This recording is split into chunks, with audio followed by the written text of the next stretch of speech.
Bom dia, turma do sétimo ano, tudo bom com vocês? Aqui é o professor Vitor, professor de História. Nós estaremos então analisando o capítulo 4 do livro de História, o Renascimento Científico e Cultural.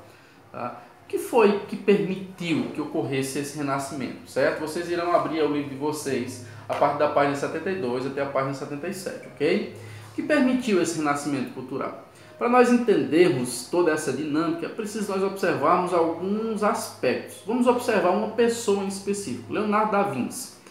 Leonardo da Vinci ele nasce, em Veneza em 1452, filho de uma moradora de rua com um escrivão. O escrivão acaba criando ele e percebendo que ele tem um olhar diferenciado para as artes, que ele tem um olhar, uma percepção boa, que ele é bom com as telas, com as pinturas, que ele tem muita curiosidade e acaba investindo na vida dele.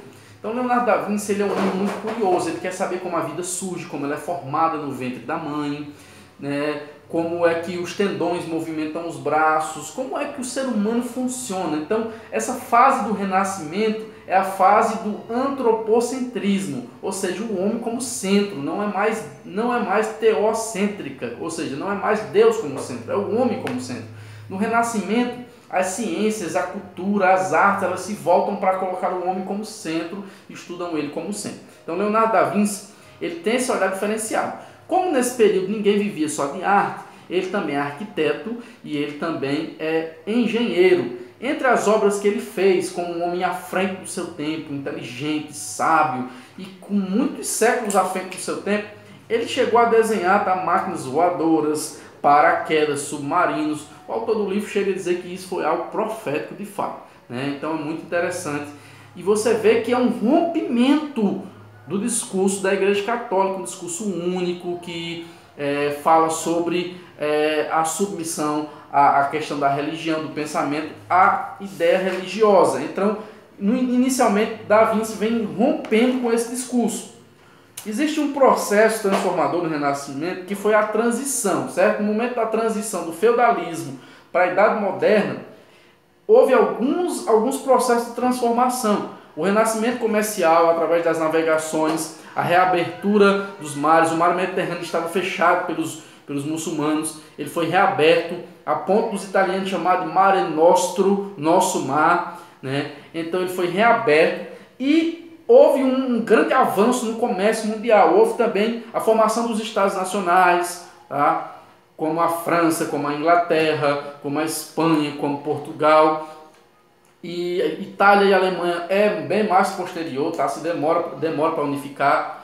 E o renascimento científico e cultural. Então a explicação agora não é mais suficiente vinda da Igreja Católica. Ela tem que ser uma explicação racional, lógica, que faça sentido, que seja explicado pelos cientistas da época, que faça sentido para a razão humana, certo? Nesse momento também ocorre, gente, desse renascimento científico e cultural, um resgate da cultura grego-romana, que segundo os renascentistas tinha ficado perdido durante os anos da Idade Média, porque a Igreja Católica restringiu o acesso, demonstrando mais uma vez a ruptura com o pensamento católico, certo?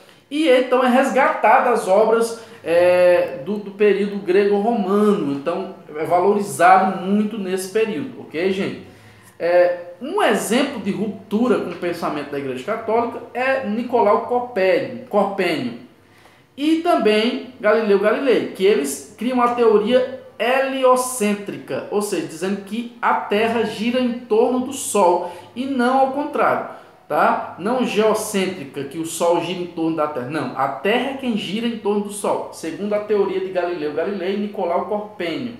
Só que a igreja dizia que era o contrário, e eles estavam contrariando a igreja. Então Galileu Galilei foi condenado à fogueira, mas se retratou, pediu perdão para não ser morto, e então foi perdoado e ficou por isso mesmo, certo? Vocês vão observar que existe uma estreita relação com a questão econômica e o Renascimento.